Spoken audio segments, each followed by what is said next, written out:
Hi, I'm Dr. Christopher Cortman, and now for the Mental Health Minute. In part one of this video, I talked about how frequently young people are cutting off their parents from their lives, preventing them any access to them or even their young children. And I addressed the young people in the first video. In this second video, I'd like to talk to the parents. And the first thing I want to say to you is, I'm sure this hurts tremendously.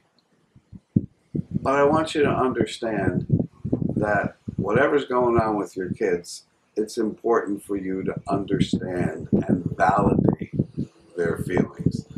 That is, whatever complaints they have, there might be something of substance to that. You may need to take a look in the mirror and say, you know what, I love her to pieces, but she's got a point. I am a little bit too rigid and too controlling about who I think she should date or marry. Or sometimes there's really something legitimate that you need to look at as parents.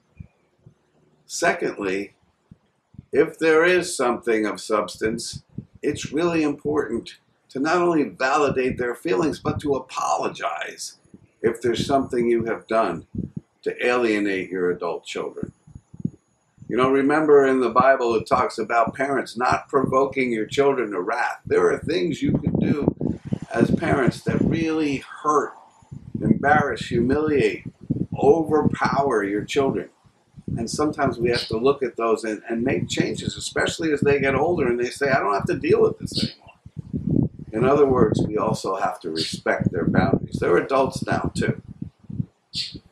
Also, take a look at what you have done throughout their lives and communicate well that this is what I was thinking at the time. I always loved you.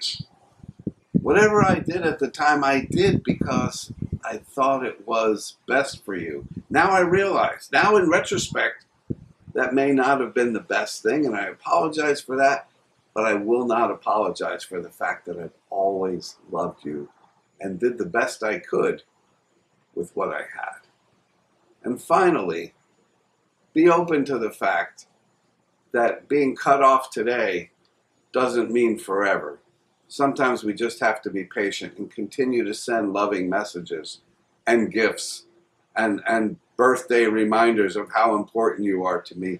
And then at some point, they may come back and we can try again.